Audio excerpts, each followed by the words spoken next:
My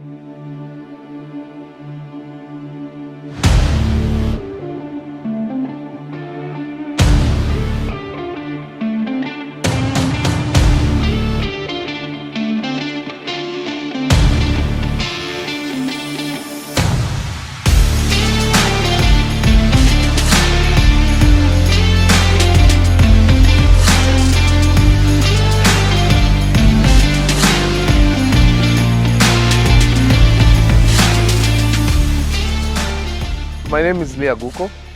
I'm the Executive Director at Aguko Foundation. We are at the 5th Annual Community Tournament today, and it's a great milestone for us because it shows the consistency that we've been able to build from the first tournament to date. You can imagine the first tournament, we were contributing 20 shillings, 30 shillings at some stages there, and we had these vibrant community members and youths who had come out to support. We moved from that to a scenario where today we have so many partners coming in to support, right? And what we are looking at here is just the growth of what this means to the community. We've seen talents, right, taken from this particular community, from these particular tournaments, where we've been able to get them through scholarships, and they've been able to go through. We have like close to 8 cases now of youths that have actually passed through this.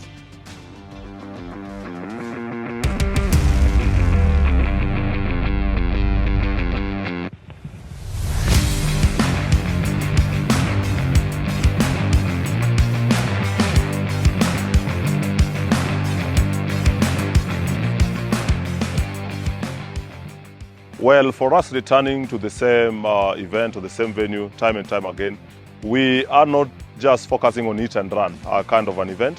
We are trying to look at matters of sustainability and long term. And also this is giving us an opportunity to be able to track our events, see where to improve on, and also see the impact that we are making in the community. Well, it's a great tournament, and that is why we say sports for development. That is it. And if you look at the young people that we are dealing with, especially during holidays, during these breaks, if they are left idle, they then get themselves into other things. We are talking about drugs, we are talking about alcohol abuse, we are talking about associations that do not benefit them. So Sports for Development and Aguko Foundation comes in to bridge that gap. Remember, there are also things that you cannot be able to learn in class. Ukiwa pale shule, there are things you cannot be able to learn. So this sports and this event brings in the place of training them on matters on teamwork. They're able to learn on how to handle pain. They're able to learn on how to handle losses, and this is actually sports for life in its way. So we bring in that to be able to help them to learn certain nuggets that they can be able to get in class. It's also a therapeutic kind of a session. You remember in sports, you get the privilege and the avenue to shout, you get the avenue to scream, you get the avenue to celebrate, and just rejoice with the community.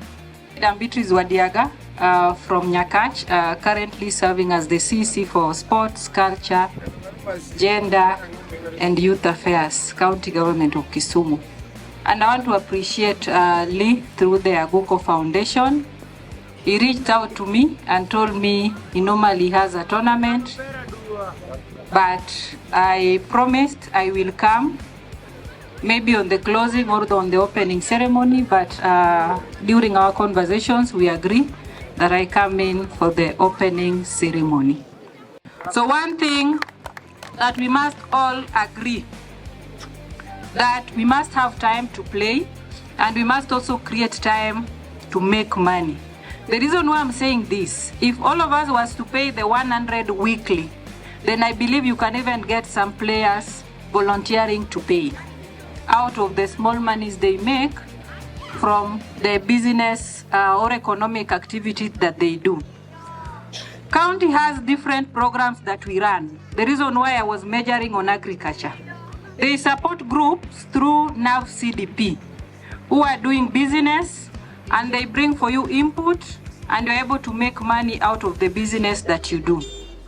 We've also seen a reduction in crime, right? And when you talk to one of the administrative chiefs, they'll tell you that during the periods where we have these tournaments, the youth are engaged, and we see that reduction in crime.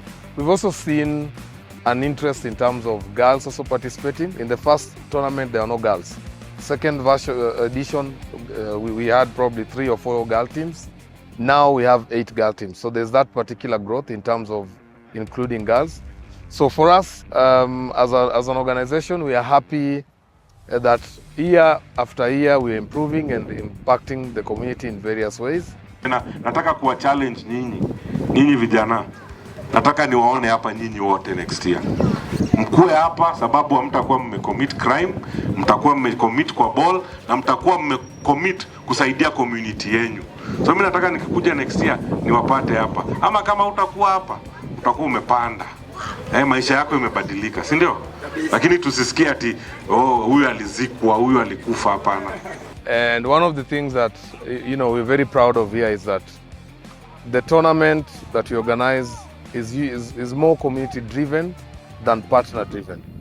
Aguko Foundation as a partner comes in to support what the community owns. And here's how we drive that ownership. So the way we drive the ownership is we've been able to raise money as a community, right? So, and I'll give you a perfect example. Every week we collect 100 shillings amongst the community members. We have our WhatsApp group that we form and we raise 100 shillings in that particular group. Then at the end of the year, everyone is expected to have contributed 5,200 Kenya shillings. So that's 5,200 Kenya shillings. Now, the reality is that we never achieved that milestone across everyone who's contributing because people are blessed differently. However, the theme is that the community already embraces that. So Aguko Foundation comes in to support what the community has already united to bring to life. So that particular unity is what we're demonstrating as in the thematic area where we're saying uniting communities and inspiring talent. We've been able to inspire talent where if you look across the pitch, you'll notice there are scouts around who are actually looking for talent. We already have 2 kids who are going to grade 10 and they are products of scouts who have picked them from this particular tournament. And we are proud that they're going to get fully funded scholarships for them to study from grade 10 to grade 12. So it's one of those achievements that we're really, really proud of, and we encourage other partners to also come in to support and ensure that we're able to drive all this particular talent outside of this particular community so that they're able to go and come back to support their communities. True, Leah Aguko has said the crime rate always goes down when we have such kind, because look at this youth, they are all here. So when we sustain this for the whole season every weekend, because weekdays wanatafuta, weekends they converge like this, so we will be managing the crime for the whole year. If you look at these young boys and men, these young boys and men are very talented.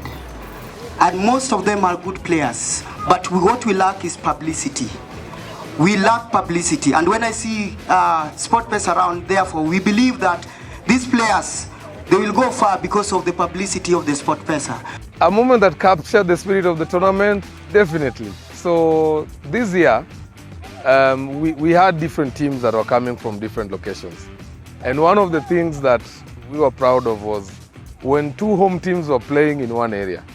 And you can imagine the animosity and how the crowd behaves, everyone ensuring that they're playing for their teams to win.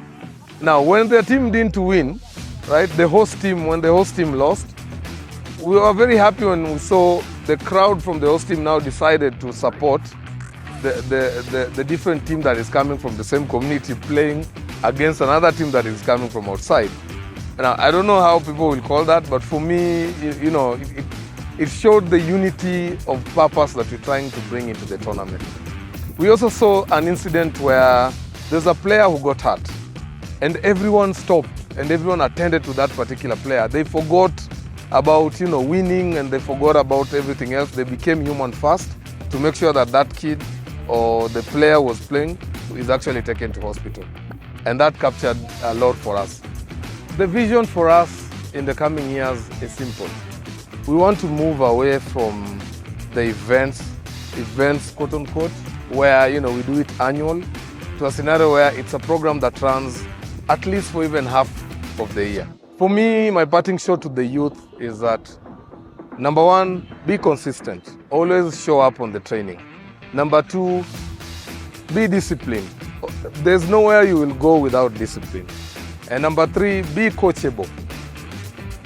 Do not be someone who knows it all. Be coachable. Be someone who listens to voice of reason. Be someone who understands that you don't know it all and someone else can actually guide, train, and coach you. Thank you.